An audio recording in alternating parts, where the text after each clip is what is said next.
Hello, my name is Victoria Pimienta, and my audience today is going to be my little sister.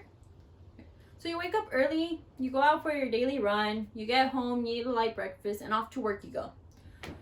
After a long and tiring day at work, you hit rush hour.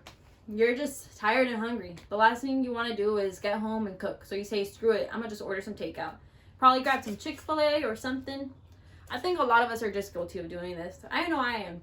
But we cannot let it become a daily habit. In this speech, I will be addressing why we should learn how to cook at home, and as well as the risk factors of eating out so much bring to us. A lot of my research comes from scientific studies that have shown the correlation of eating out, such as eating fast foods and all that, and as well as the health benefits of eating at home or cooking your own meals brings. I will first introduce the issues, which is that fast food becomes so convenient within our society and how accessible that it is. So we just tend to not want to cook anymore because of how just convenient to just rather go to the store than make your own food. As well as why these types of food have become so widespread. And additionally, what benefits overall does cooking at home bring to us? So let's first start off with the problem, which is that a lot of people just don't cook at home. The reason why is many of us live really busy lives. We're always on the clock. Both parents work, or whoever works in the household is mostly out. The kids are always with outside school activities, so everyone just comes home tired. The last thing someone wants to do is come home and cook and having to clean up after. I know personally, I don't want to be washing pots and pans after cooking. It just gets tiring. However, for a lot of us who are newly going into adulthood, learning how to cook can become a vital skill for us. For example, many college students that move miles away from home, even states away from home. If you don't know how to cook, your safe bet is eating six to 7 times a week top ramen. And I don't think a lot of us want to be doing that. And just like Manel states,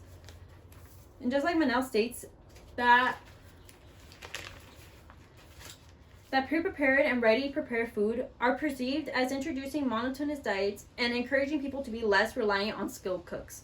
Additionally, more people consume fast food, which brings health risks and not consuming the right amount of nutrients. A study done by the Journal of American Dietetic Association examined the dietary intake of individuals who ate fast food on the day that they ate fast food versus the day that they didn't. The study showed that fast food was consumed by 37% of adults and 42% of children. And at the end, they concluded that high fast food had a contribution to higher energy and higher fat intake, while a lower intake of helpful nutrients. To add on to that, another study done by Roberto De Volgi investigated the relationship between density of fast food restaurants and its relation to obesity by gender across affluent nations. They compared US and Canada, who have a higher density of Subway restaurants, to that of Japan and Norway, who have a lower density of Subway restaurants. They concluded that countries with more Subways had a higher prevalence of obesity, with men at 31.3 to 23.3, and women at 33.2 to 22.9%. Meanwhile, Japan and Norway, who have a lower density of Subways, had a lower prevalence of obesity, with men at a 2.9 to 6.4%, and women at a 3.3 to 5.9%. This concluded that more fast food outlets tend to lead to higher rates of obesity. But how can fast food and pre-prepared food have become so widespread? And it all starts with the rise of population. With more population means that the food industry has to catch up. And by doing that, it has to add preservatives and other modifications to the food, such as mentioned by Dr. Harry Hong, that states food has become products for the profit-driven industry in an attempt to feed more people in an easier and more productive way. The food industry has changed the way food has been naturally produced for thousands of years. And a lot of this is by adding certain preservatives to the food, just as he mentions again, that extensive use of herbicides during crop growth results to glyphosate residue on GM products. And glyphosate is a product that is pretty dangerous to our health.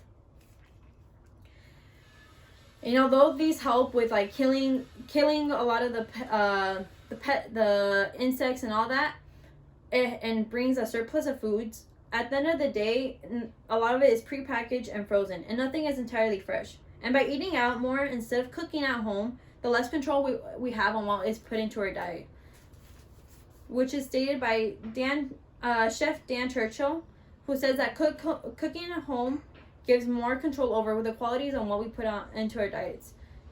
Furthermore, a study done by Wolfson J. and Blake S.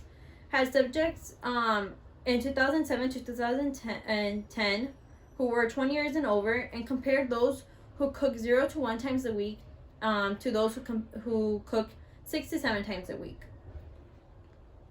They concluded that those who cooked 0 to 1 times a week consumed about 9,627 kilojoules, versus those who cooked 6 to 7 times a week consumed 9,054 kilojoules. So the study affirmed that cooking dinner at home associates with the consumption of a healthier diet, whether or not one is trying to lose weight. And not only does cooking at home do benefits us for our physical health, but for our mental health as well. A study done by Natalie Portella and Associates examined how in a span of 6 months, people with severe depression who followed a Mediterranean diet saw an improvement to their mental health. So cooking at home can be seen as therapeutic and self-autonomy on what you put into your body, with an addition with saving money. And who doesn't want to save money? A study done by the Seattle Obesity Study concluded that home-cooked dinners were associated with greater dietary guideline compliance without the significant increase of food expenditures. And according to the Bureau of Labor Statistics, in 2018, consumers spent about $3,459 from food away from home, which is an overall 44% of all food spent. Yet, where do we start? How can we encourage people to want to cook at home? I believe it all starts with children. If children learn how to cook food from an early age and are educated on healthier diets, it can help bring in a future generation who wants to learn how to cook and continue that. Such as a pilot study done and conducted by Claire E. Dunmore with 60 elementary students. They were all interviewed before and after the 8-week cooking workshop, and by the end of it, as stated, children were more willingly to assist in food preparation at home and also encouraged their siblings to join in.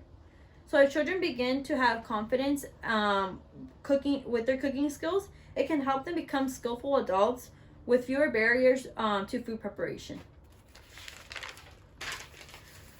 So overall, cooking at home should be widely encouraged, since not only is it good for our mental and physical health, but as well save us a lot of money.